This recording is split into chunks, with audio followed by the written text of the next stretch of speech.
Let's move on to the Monday Nighter. This is the final spot on the Week 4 card. Thank you for rolling with us here at Pub Sports Radio Bankroll Blitz. Coming off a huge week for Troy and I, 18-8 or 19-8. What was it again? 18-8. 18-8 plus 9.31 units. Let's break down this final spot on the board. And this is a fun one. This will be a fun Monday Nighter. A lot of moving parts to it, so let's break it down. We'll start with the line history here for the Monday Nighter. We're sitting here with the Giants as 1-point favorites at Pinnacle. They opened up at +2. They're now -1. It's a big move from dog to favorite. Probably get a better idea of it if we move over to the money line. So let's do that right now. On the money line, the Giants are sitting at -116, and they opened up at +117. So that's a legit 33-cent move. Let's get over to the total in this one. Sitting at 46.5 at Pinnacle. A lot of other books have moved it to 47. This opened up at 45. So we have a move towards the over. Monday Night Football. Mally Mal looking at the over. Let's break it down. Let's take a look at the cash flow before we go through the X's and O's and what happened last week. On the money line, 56% of the tickets, 66% of the cash is on the Seahawks, and the line's gone against them. On the spread, 68% of the tickets and 60% of the cash is on the Seahawks. On the spread, it's 65% of the tickets and just 24% of the cash on the Seahawks. Wow. You can imagine that those bets came in when the Giants were plus money. For the total, it's 68 and 60 on the over. So let's roll. A lot of jokes about the length of the show. Buys start next week, so this will be our last 3-hour show for until week 16? Week 16 or 17. Seahawks, Giants, MetLife Stadium, East Rutherford, New Jersey, 68 Fahrenheit, clear, 5 miles per hour. Seahawks coming off a 37-27 victory at home over the Panthers. Geno Smith was strong, 23 of 36, 296 yards, 1 touchdown, 1 pick. DK Metcalf caught 6 for 112. Kenneth Walker ran 18 times for 97 yards, 2 touchdowns, caught 3 passes for 59 yards. Charbonnet, 9 carries for 46 yards. Seahawks, 146 yards on the ground. But there were problems. The offense was just 3 of 13 on third down, just 3 of 6 in the red zone. And Seattle's, fans were going bananas. And I had said, we'd gone over the numbers, and Seattle wasn't covering at home and all that for 5 years. But good God, 8 false start penalties on Andy Dalton. It was wild. So we're still waiting for Jamal Adams. We're still waiting for Jamal Adams to return.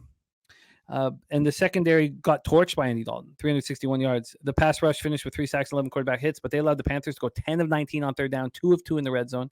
Myers, who was 3 of 6 on field goals coming in, 43, 35, 33, 37, 39. He looked really good. They lose cornerback Trey Brown to a concussion early in the second quarter. Mike Jackson took over at right corner, and he played well.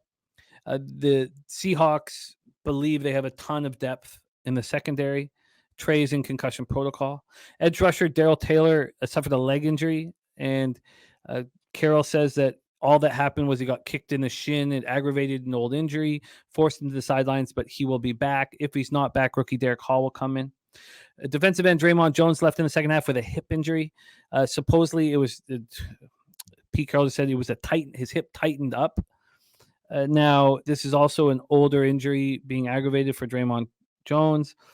So got to keep an eye on that. That was a big part of the offseason. And then Jamal Adams will play Monday night. Pete Carroll says he will definitely play Monday night. So, we haven't seen him since the first quarter of 2022. The first quarter of the first game. That's what I mean, not the first quarter of the season. Giants coming off extra rest after that ugly 30-12 loss at San Francisco last Thursday. The offense was pitiful. 150 total yards. Daniel Dimes, 22 of 32, 137 yards, 1 pick. Slayton led receivers with 3 catches for 32 yards. And no Saquon, right? So they were held to 29 yards rushing on 11 carries. And Barkley's day-to-day, there's hope he's going to be in the lineup. And if you ask Daboll, he's expecting him to be in the lineup. The offensive line looked terrible. Watching Andrew Thomas on the sidelines is the best thing if you're betting against the Giants. You want to see him standing on the sidelines. Ben Bredesen also, not in the lineup. So this is the situation. Bredesen is going to clear concussion protocol on Thursday or Friday, and he will be good to go. Daboll has said that Bredesen will be good to go. They're starting left guard. And then all they say about Andrew Thomas and his hamstring is that he is inching closer to a return. So, they need Thomas and Bredesen to protect Daniel Dimes. The blind side is awful when they're not out there. We talked about the defense blitzing Purdy, 33 of his 39 dropbacks. They got 2 sacks and 6 quarterback hits, and the 49ers put up 441 yards of offense and 9 of 16 on third down. The Giants have been so bad in the first half. They were down 17-6 to the Niners. They were down 26-0 to Dallas, and they were down 20-0 to Arizona. They did lose Deontay Banks, cornerback, and their defensive lineman DJ Davidson, arm and elbow injuries. We're not sure the extent of it, and Daboll didn't even bring it up. It was all about Bredesen and Andrew Thomas, everything, and Saquon. That was the whole entire thing was about them, and those guys didn't even come up in the conversation. Here we go. Our Monday nighter. This game is 6 days away. We'll be right here live on Pub Sports Radio. Take it away, Troy. Seahawks, Giants. I got a lot of work to do on this game. As I said earlier, I watched every game in the NFL this past week except for one game, and that's Panthers Seahawks. But what I do see from the Seahawks is that they're a lot better than I thought. I mean, this offensive line has held up despite the issues that they've had with the injuries. They continue to climb up the rankings even after the injuries, but they're still allowing pressure on 30% of the attempts, but they're not really turning into sacks on Geno Smith. So this is definitely one game I'm going to have to go back and watch on the Seahawks. But these two teams were high on my fade list. Vikings, Giants, Seahawks. I mean, these teams are teams you want to fade after watching what they did last year. The Giants, they had the Cowboys, the Cardinals, and the 49ers, and maybe that Cardinals is a little bit stronger than I thought. Their strength of schedule is much stronger than the Seahawks at this point, and I think that if I was going to take a side in this game without digging too deep, because this is definitely the most bare bones my note list is with this Seahawks team, but I'm looking towards backing the Giants. I just think it's a pick 'em for a reason. Yeah, Jamal Adams returning. I want to bet the Giants. But I am a little concerned. You bet the Giants 6 days before the game.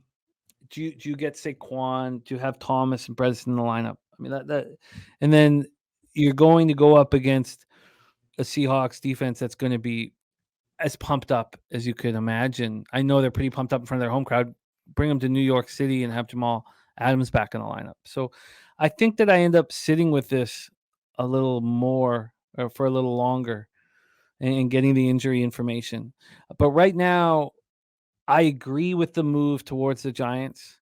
I agree with your breakdown of them having a tougher schedule. I think that this will be a completely different look on extra rest. In fact, the more I talk about it, the more I want it. Yeah. What will happen if when Saquon's announced in, the line gets even moved further into the direction of the New York Giants? I mean, the easier thing with a $200 unit size is that I can move on them now, and then if they don't have Saquon, I can figure things out live, while we're moving. But I feel like I move on them. I'm very close to moving on the Giants. I love the extra rest. I love Daboll. I like the Seahawks, feeling good about themselves against a weak Panther squad where their defense looked awful. And I think Lockett's banged up. We know Metcalf is banged. His ribs are still an issue. So the Panthers were 10-19 on third down. Yeah. The Seahawks, worst third down defense in the NFL, right there second worst next to the Bears. Jeez, it's time for the Giants to get right. Yeah, I think so. But like you said, I mean, we can't really sit on this one. I'm going to watch this game tonight.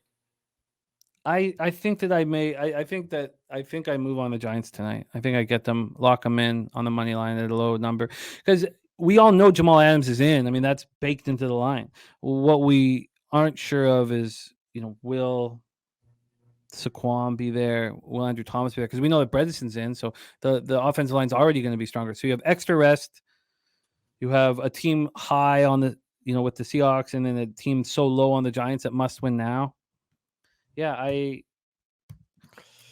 I'm gonna move on the Giants tonight. I've talked myself into it. Al Cervix says, "Give Jimmy a bag of elk jerky and a handle of vodka every 12 hours. He stays at the desk." God, I would love that.